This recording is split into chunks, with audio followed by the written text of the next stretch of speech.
Hey there, welcome to this video on finding wholes, asymptotes, and intercepts of rational functions. Today what we're going to do, we're going to check out some rational functions, break it down, and then identify some key features of the rational function from its algebraic setup and organization.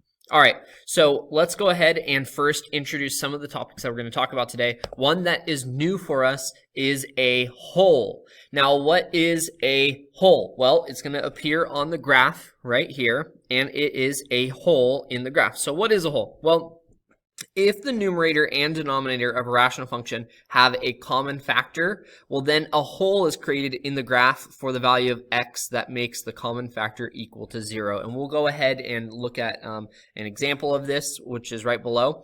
But mainly, I want you to identify that this point is called a discontinuity.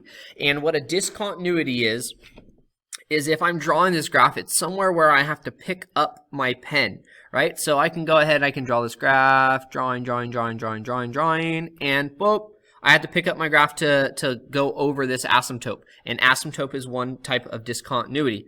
Then I go ahead and I can draw this other piece, drawing, and oh, there's a hole. I have to pick up my pen, okay, and I have to keep going. So asymptotes and holes are two types of discontinuities, okay?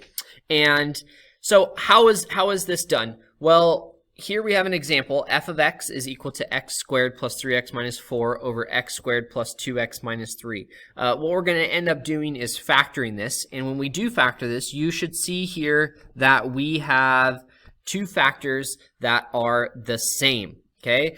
And what we want to do, right, the numerator and the denominator, is we are going to reduce them. Okay, and then at this value, where it makes the x value equal to 0, which is at 1, okay, you get a hole. Okay, so let's go ahead and check out kind of the steps here. So here are the steps to finding a hole in rational functions. So given the form of a function, p of x equals q of x, okay, where I have a polynomial over another polynomial, what we're going to go ahead and do is we are going to factor both the numerator and the denominator completely. Has to be completely factored. Okay, once we've done that, we can go ahead and then reduce the common factors. Okay, so I kind of want to highlight that down here in the steps below. So I have my function. And here's where we factor this function completely. So completely factored. And then what we do is we reduce the common factors. So here. Okay, so those cancel out. All right, so in order to find the x-coordinate of the hole, okay, let me go ahead and highlight this. So how do we factor the x-coordinate of the hole? Okay, there will be a hole at the x value where the common factor is equal to 0. So here's my x-coordinate, okay? And where we went ahead and reduced here, right, x minus 1, I set that equal to 0, and I get x is equal to 1. All right, step 3, find the y-coordinate of the hole. All you have to do is plug the x value back into the simplified function. So I have that value 1 here. Okay, all I have to go ahead and do is plug it into my function. So plug the hole's x value into the simplified function. Okay, so I take that, I plug in 1 here, I go ahead and do some simplification, and I get 1.25. Okay, so here is the hole's location, 1, 1.25. And we'll go ahead and look at some examples of that process. All right, so next what we're going to go ahead and talk about is how do we find asymptotes of rational functions. So again, given the form, okay, p of x f of x equals p of x over q of x, what we're going to have to do again, factor both the numerator and the denominator completely, okay, and then again, reduce common factors. So that step is exactly the same, and you just do that once in a given problem. Okay, next you'll want to go ahead and find all vertical asymptotes of our problem. So using the simplified function, you want to set factors in the denominator equal to 0 and then solve for x. That will give you your vertical asymptote. All right. All right, next, find the horizontal asymptote. So what we're going to go ahead and do here is we're going to use the simplified form. Okay, so we're going to use our simplified function, and then we'll take the ratio of the first and last terms. So let me switch colors here. Okay, so take the ratio of the first terms of the numerator and the denominator. Okay, so then again, we're going to go ahead and reduce. Okay, and we're going to get a couple of different situations. If we have c over x, where c is a constant,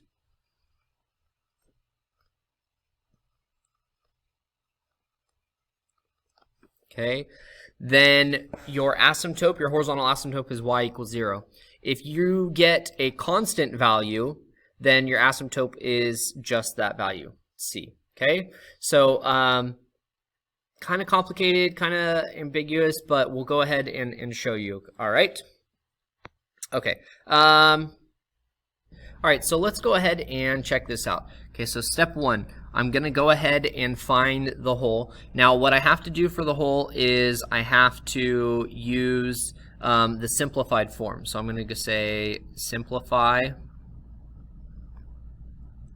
f of x, or reduce. All right, so f of x is equal to x squared minus 3x minus 4. I'm going to go ahead and factor that. So x minus 4, x plus 1, okay, over x squared minus 16. Well, that's x minus 4, x plus 4. Okay, so I've gone ahead and done that. Now what I'm going to do is I'm going to go ahead and reduce. So the x minus 4s, those cancel out. So now my reduced function is x plus 1 over x plus 4. Okay, and sometimes I like to do this. I write f red of x. You don't have to, but that just tells me that that's my reduced function. All right, so now that I've done that, okay, what I have to do is go ahead and I have to find the whole. Okay, so the whole is going to be at x minus 4 equals 0. Okay, so I can add 4 to both sides. I get x is equal to 4. All right, so that just means that my location is at 4. Okay, but now what I need to do is I need to know, okay, where is the y value? So I'm going to say, okay, this is kind of like part A, now part B. All right, what is f of 4? Okay, and what I'm going to do is I'm just going to take this 4 here and I'm going to plug it into my reduced function. So, and I always use the reduced one. So I plug in 4, okay, and that gives me 4 plus 1 over 4 plus 4, which is 5/8. Okay, all right, so what does that mean? Well, it means that our whole occurs at 4, 5/8. Very simple, right? Simplify, reduce, take that reduced factor, set it equal to 0. There's your whole. All right, next, let's go ahead and look at vertical asymptotes. So step 2 for vertical asymptotes. Again, I'm going to go ahead and take my my denominator, okay, my factor in the denominator. So x plus 4, and I'm going to set that equal to 0. Okay, so that gives me x is equal to -4. Hey, there is my vertical asymptote. Very easy. Very, very easy. All right. Step 3 for horizontal asymptote. Okay. What I'm going to go ahead and do is I'm going to take, I want to make sure I'm using the correct language, take the ratio of the first terms from the numerator and the denominator. So you can use either case. I can use here x squared over x squared, or I can use this x over x. It's going to give me the same answer. Okay, so I'll just use x squared over x squared. okay, and that gives me equal to 1. All right, what if I used x over x? Well, that is also 1, okay? So therefore, your horizontal asymptote is y equals 1. And I'll go ahead and I'll label this for you, HA, and then up here was the vertical asymptote, VA. Okay, so my horizontal asymptote is y is equal to 1. Pretty straightforward, right? Not too bad, not too bad.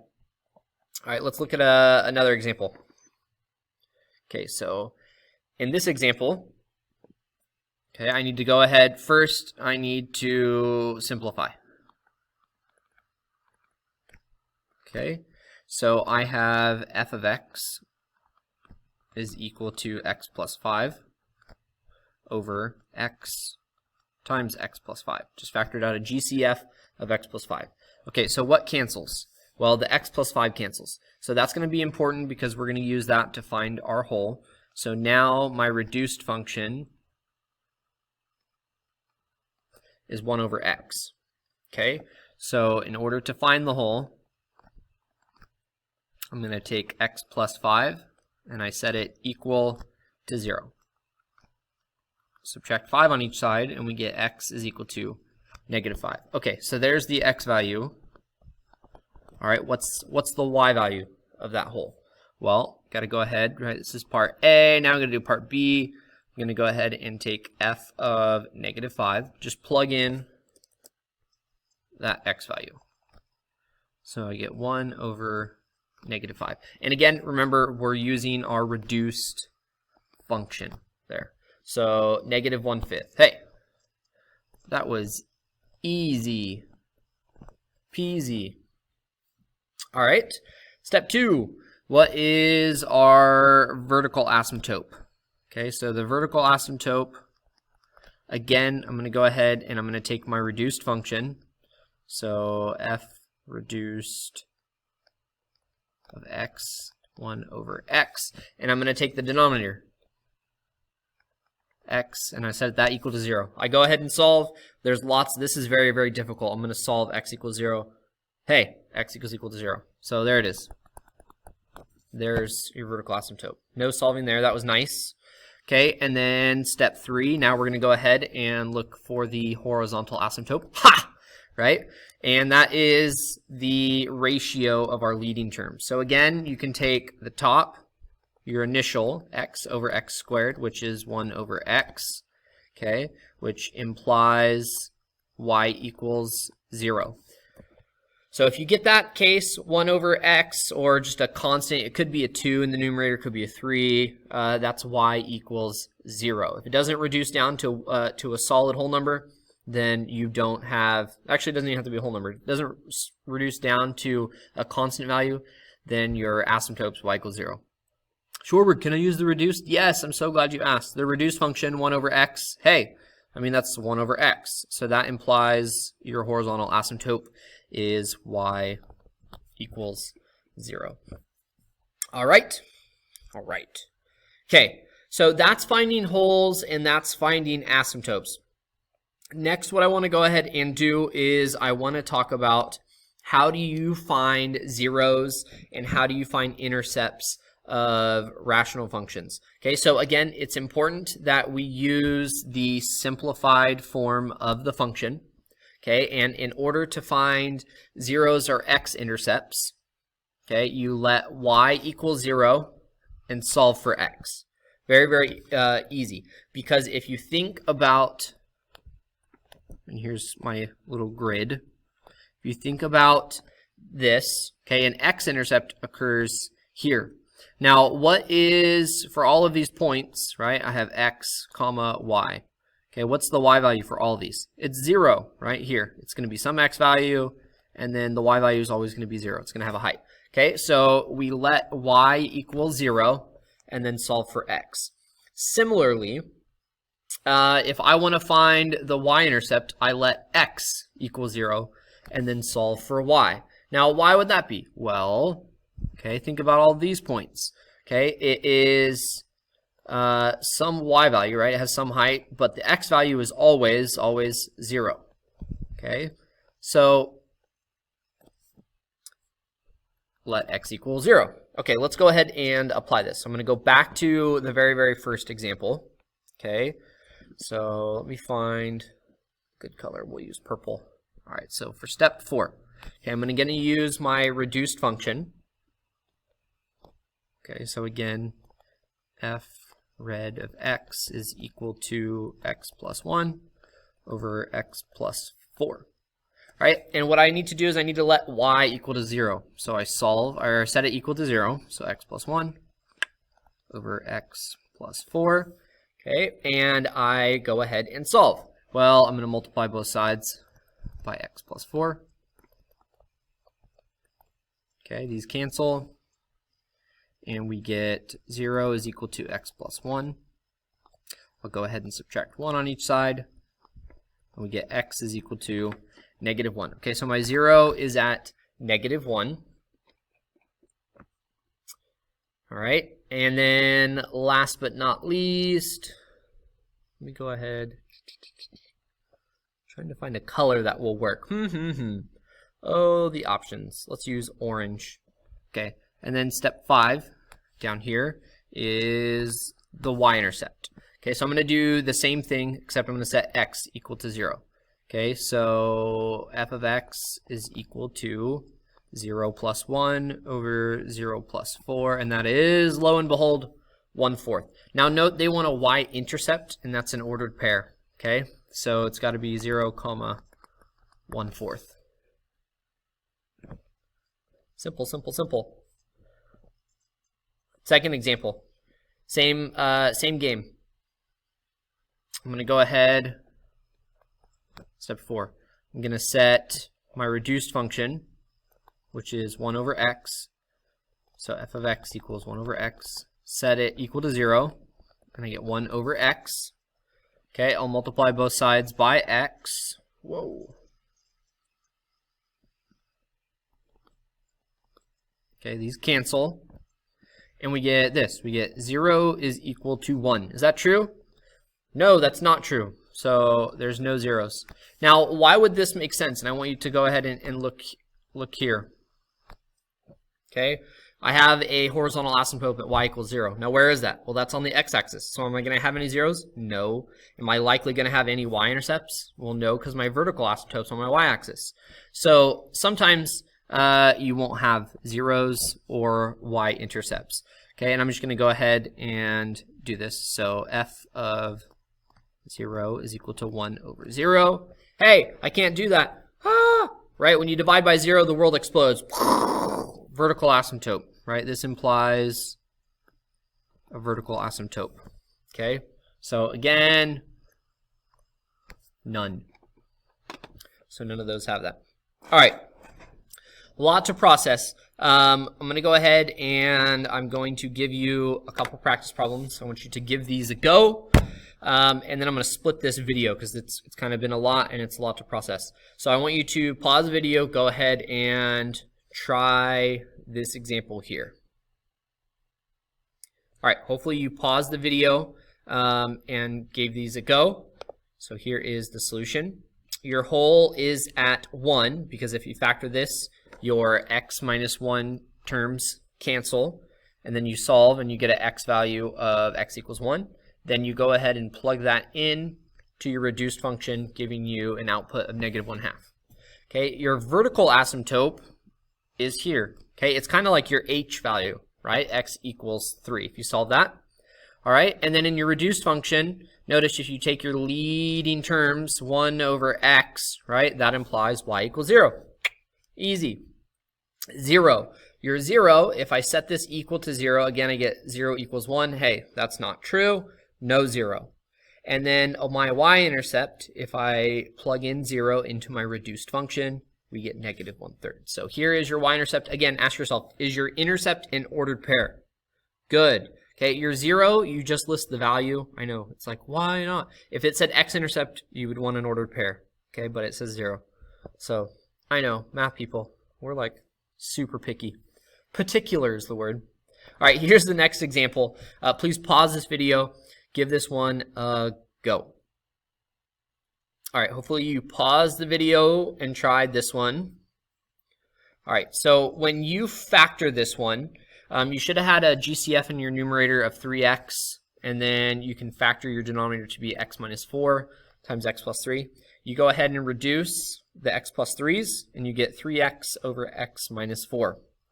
So your whole is going to be, your whole is going to be at -3. So I take my reduced factor, okay, that gives me x equals -3. I plug that in, and we get 9/7. So there's our whole.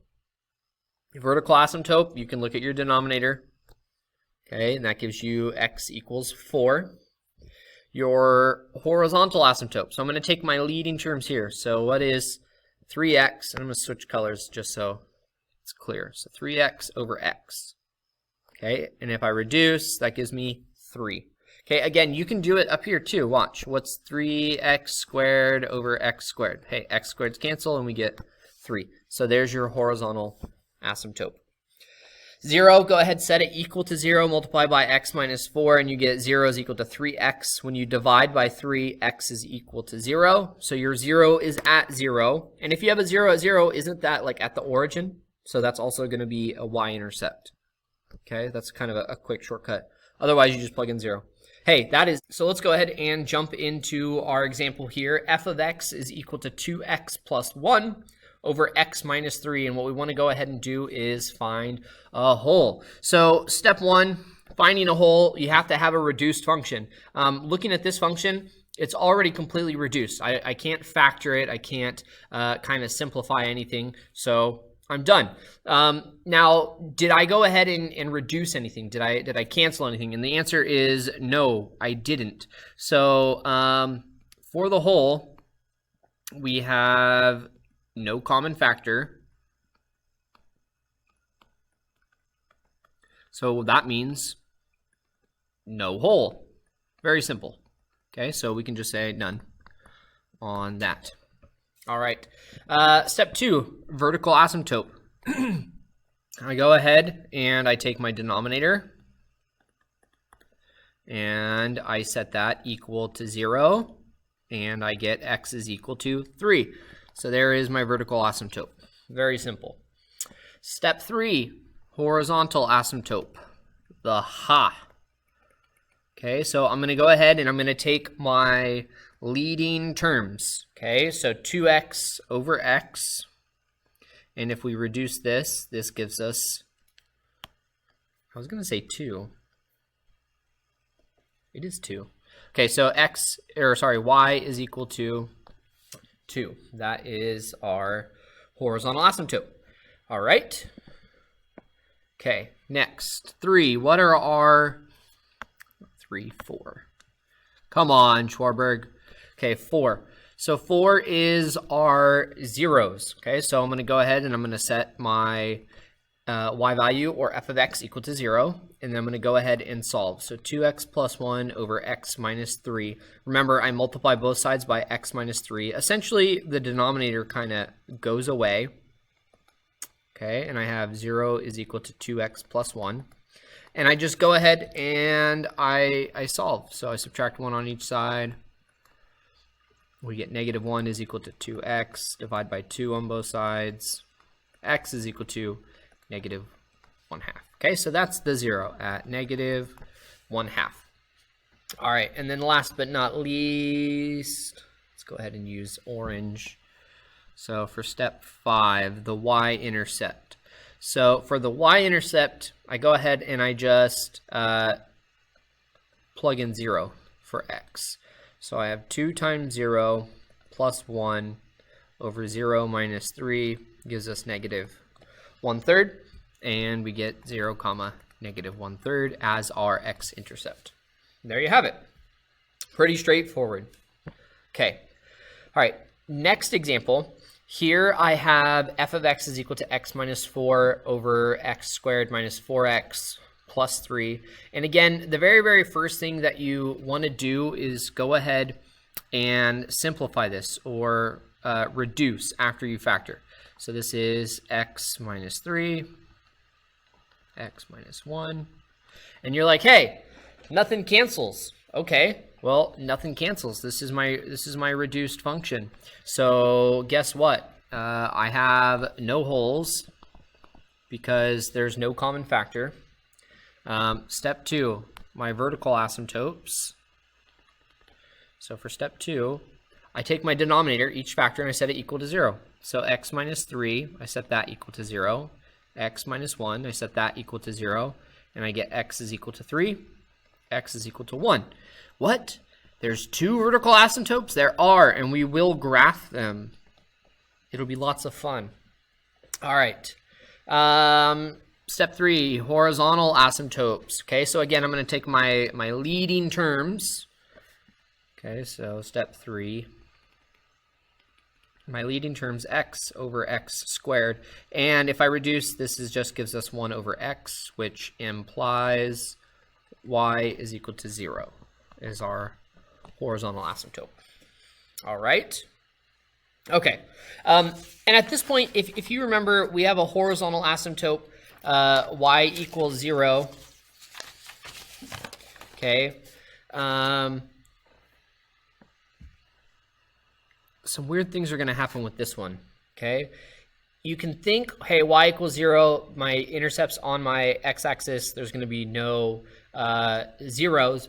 But when you have a double asymptote rational function, some weird things happen. So I still want to go ahead and I still want to do step 4, which is I want to set this equal to 0. Okay. And I want to go ahead and I'm going to multiply by both sides by x minus 3, x minus 1.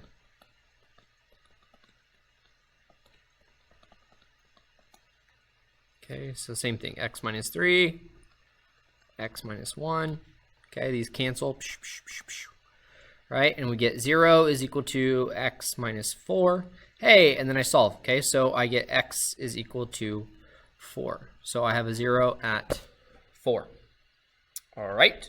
Okay, and when you get the vertical asymptotes, if you have 2 of them, some weird things start to happen, even though you have a horizontal asymptote at y equals 0. Okay, so step 5, last but not least, I'm going to go ahead and I'm going to evaluate f of 0. And when I do this, we get 0 minus 4 over 0 minus 3 times 0 minus 1, which is negative 4 over negative 3 times negative 1, which is negative 4 thirds. So we have 0 comma negative 4 thirds. And there you have it. Okay, so those are just kind of 2 examples that are a little bit different. Here is a practice problem. Please pause the video. I want you to go ahead and try this one. All right, hopefully you tried this example. What really might have thrown you off is the after you factor out the denominator, you have x times x plus 6. Okay, so you get no cancellations, no holes, but your vertical asymptote, right? I have this x factor here, so I have to set that equal to 0. So that does give me 2 vertical asymptotes. Okay, your horizontal asymptote again is y equals 0. Your 0 will occur at negative 2, and then you will not have a y-intercept. Right, because we're dividing by 0. Okay, last example before we go. Here's kind of a weird looking example, and you'll see this more next year in calculus, where we have a rational function with a radical in the denominator. So here they're just asking us, okay, what is the vertical asymptote? So, okay, well, if I want to go ahead and find a vertical asymptote, I know I take my denominator and I set it equal to 0. Okay, so I have to solve this. Okay, how do I solve? Well, I'm going to get rid of the square. So I'm going to square both sides. So I get x plus 5 is equal to 0. Okay, and then I can go ahead and subtract 5 over.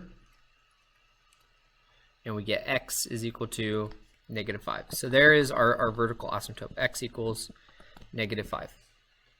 All right, next they want to know what is the y-intercept. Okay, well, now you're throwing me off because you're messing up with my order. So I need to know, where's a y-intercept? It's here. Okay, so for this one, I have a y value and I know my x value is 0. All right, so I need to know, I want to switch colors. what is, label this step 2.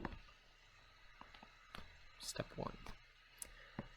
Okay, so what's f of 0? I'm just going to evaluate x at 0. So I get 0 squared minus 9 over the square root of 0 plus 5, which gives us negative 9 over the square root of 5. Okay? And normally that would be good enough, but remember, I have a radical in my denominator. I don't want a radical in the denominator, so I have to rationalize the denominator. So I'm going to multiply top and bottom by square root of 5.